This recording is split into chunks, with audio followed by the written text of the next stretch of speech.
ସ୍ୱାଧୀନ ଭାରତରେ ଆଜି ମଧ୍ୟ ଆଦିବାସୀମାନେ ଅବହେଳିତ ଏବଂ ନିଷ୍ପେଷିତ ହୋଇକି ଅଛନ୍ତି। ଏହାର ଉଦାହରଣ ଦେଖିବାକୁ ମିଳିଛି ମୟୂରଭଞ୍ଜ ଜିଲ୍ଲା ଠାକୁରମୁଣ୍ଡା ବ୍ଲକ ଖଡ଼ମଦ ଜିପି କୁଚେଇକୁଦୁର ଗାଁରେ।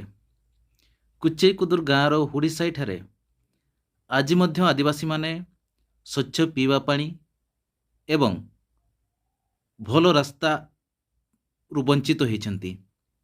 ସ୍ୱଚ୍ଛ ପିଇବା ପାଣି ଏବଂ ଭଲ ରାସ୍ତା ଦାବି ନେଇ ଆଜି କୁଚେଇକୁଦୁର ଗ୍ରାମବାସୀମାନେ ଠାକୁରମୁଣ୍ଡା ବିଡ଼ିଓ ଶ୍ୟାମସୁନ୍ଦର ଟୁଡୁଙ୍କୁ ଏକ ଦାବିପତ୍ର ପ୍ରଦାନ କରିଛନ୍ତି। ମୋ ନାଁ ମାମଣି ହେମ୍ବ୍ରମ। ମୁଁ କୁଚେଇକୁଦର ହୁଡ଼ିସାହି ଗ୍ରାମରୁ ଆସିଛି। ତ ଆମେ ଆସିଥିଲୁ ଆଜି ସମସ୍ତେ ଗ୍ରାମବାସୀ ମିଶିକି ଯେ ଆମେ ବିଡ଼ିଓ ପାଖରେ ଜଣେଇଲୁ ଆମ ଗାଁର ରାସ୍ତା ଯିବା ଆସିବା ପାଇଁ ବା ପିଇବା ପାଣି ପାଇଁ ବହୁତ ଅସୁବିଧାରେ ଅଛୁ। କାରଣ ଆମେ ଆସିଥିଲୁ ସମସ୍ତେ ଗାଁବାସୀ ଆସିକି ଜଣେଇଲୁ ଭିଡ଼ିଓ ପାଖରେ, ଆଉ ସେ ଆମକୁ ପ୍ରତିଶ୍ରୁତି ଦେଇଛନ୍ତି ଯେ ବହୁତ ଜଲ୍ଦି ସେ ରାସ୍ତା ବା ନଳକୂପ ଜଲ୍ଦି କାମ କରିଦେବେ ବୋଲି।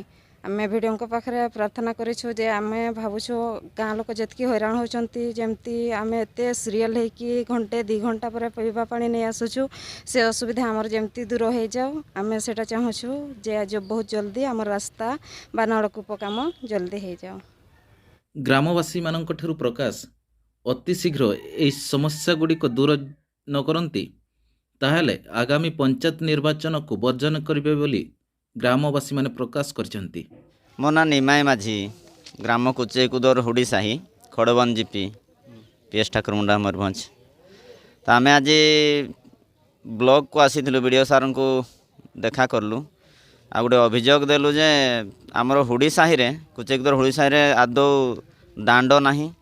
ଦାଣ୍ଡର ସମସ୍ୟା ବହୁତ, ଟୋଟାଲ୍ ଦାଣ୍ଡ ହିଁ ନାହିଁ, ଗଭର୍ଣ୍ଣମେଣ୍ଟ ଆପ୍ରୁଭ୍ କିଛି ନାହିଁ। ଆମେ ହୁଡ଼ିକୁ ତାଡ଼ିକି ଅଣଓସାରିଆ ରାସ୍ତାରେ ମେନସନ୍ ଚଢ଼ୁଛୁ। ଆମ୍ବୁଲାନ୍ସ ଗଲେ ବି 1/2 କିଲୋମିଟର ବାହାରେ ଆମ୍ବୁଲାନ୍ସ ରହେ, ପେସେଣ୍ଟ ଗୁଡ଼ାକୁ ବୋହିକି ନେଇକି ସେ ଆମ୍ବୁଲାନ୍ସରେ ପହଞ୍ଚାଉ।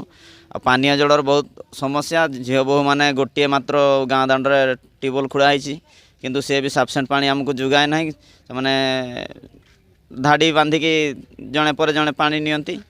ଏହି ସମସ୍ୟାକୁ ନେଇ ବିଡ଼ିଓ ସାର୍ଙ୍କୁ ଦେଖା କଲୁ। ସେ ପ୍ରତିଶ୍ରୁତି ଦେଲେ ମୁଁ ଅତି ଶୀଘ୍ର କର୍ମଚାରୀଙ୍କୁ ପଠାଇ ତଦାରଖ କରି କାମ ଆରମ୍ଭ କରାଇବି ବୋଲି ପ୍ରତିଶ୍ରୁତି ଦେଲେ।